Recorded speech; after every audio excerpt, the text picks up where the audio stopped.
Hello everyone and welcome to my 2023 Alberta mule deer hunt. The hunt started out with a 10-hour plane delay. Did not get to scout the first afternoon, but luckily the first morning, right out of the gate, we found this very mature buck who would score well into the 180s. We kept an eye on this buck for a day and a half. We finally decided we better go after something else.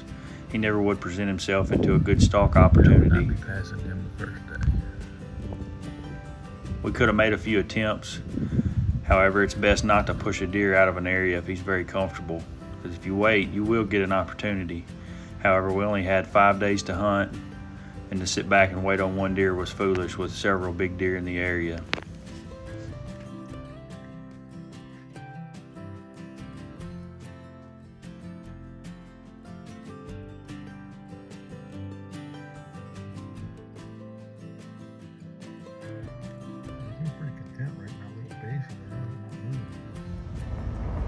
This is the eastern front of the Rocky Mountains in southern Alberta. We were hunting in the foothills just adjacent to the mountains. Beautiful country.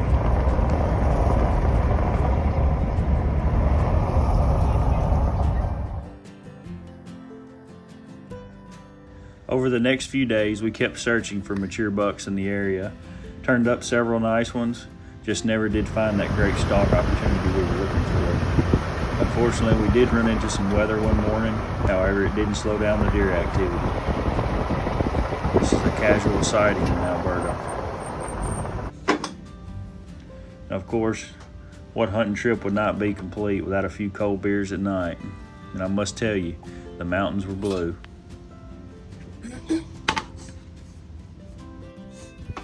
On day 3, we finally found a stalk opportunity, and we went in to attempt to get a shot. However, the wind was not in our favor, and we never found the deer. With the hunt coming to a soon close, we decided it was time to go after some bucks in areas that we could not see from the road and give it all we had. Sure beats walking.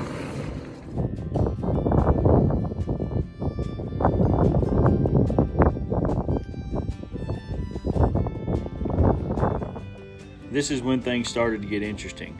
We stalked into 70 yards of a group of bucks, and out of nowhere, these two giant bucks stood up and got to feeding around.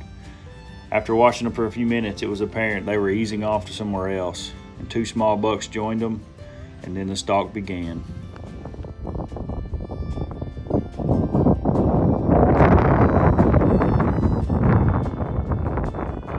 Once we got to our vantage point where we could see the bucks bedded, it was hard not to take a second to look around as a 360 view and enjoy the sights of the day.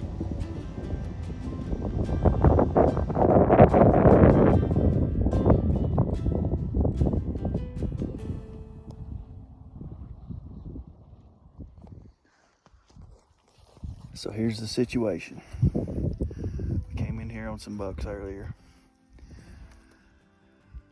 I had 2 shooters at 70 yards. One of them is bigger than the other, and I was waiting on the bigger one. I should have shot the other one, but the other ones were real big. So I sat there and waited, and deer being deer started doing stuff, moving around. There was a bunch of them, and I did not get a shot.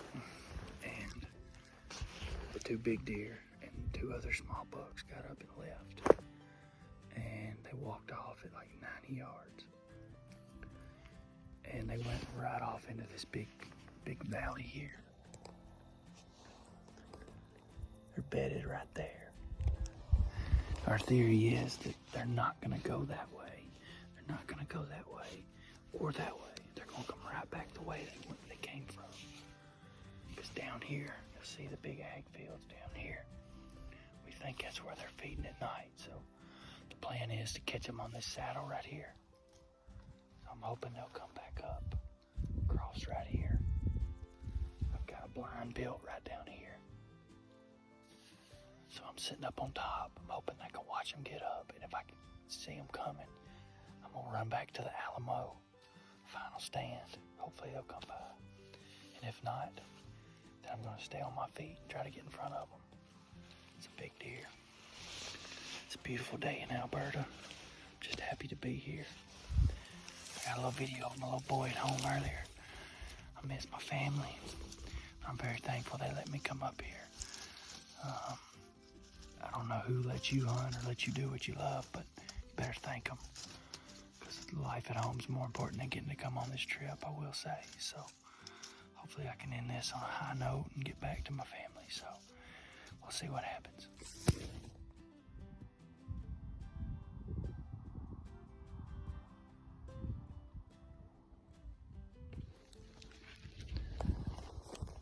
That sucker's taking a nap.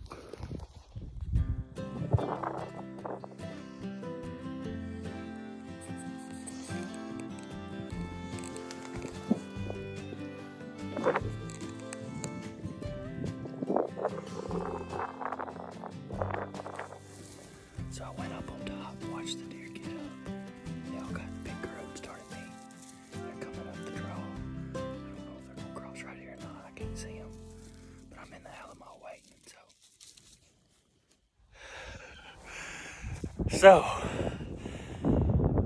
the deer got up. They started feeding around. I thought they were gonna go right past my blind, so I went and got in it. I sat there for 2 hours. Finally, the shade got to where I could get back up and see them. They were bedded in the same spot. Well, I couldn't stand it.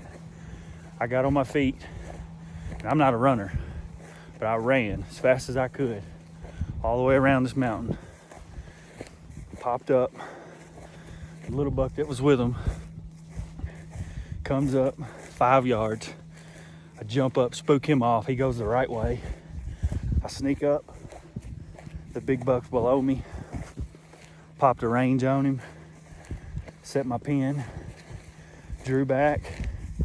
As my old flight instructor, Dwayne Patterson, told me, when you're coming in for final approach, hold them off, hold them off, hold them off. I pulled that bow back, held that pin as tight as I could to that shoulder, and just finally just let the rest happen.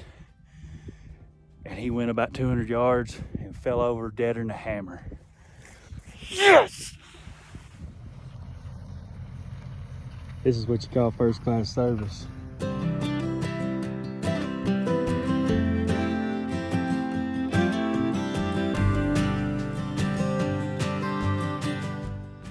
At this point, it was time to kick back, relax, and enjoy the last day in southern Alberta. What'd you say? What'd you say? Regulators, mount up!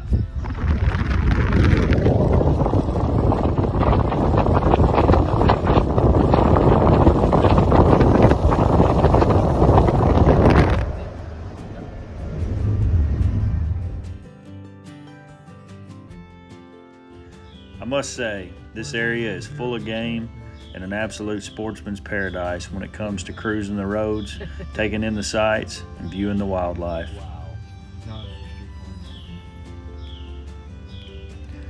This buck was located on a ranch that does not allow hunting, and all the bucks around him were of sizable score. Right next to the mountains. We also ran into this giant bull moose for the area. It wasn't hard to see his large paddles from almost a mile away.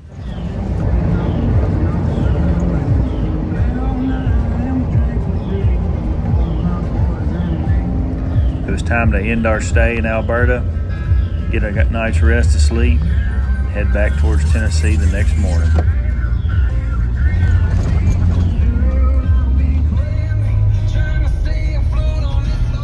Hope you enjoyed viewing this video. I enjoyed telling the story, but more so, I love living the adventure. Get out and do what you love.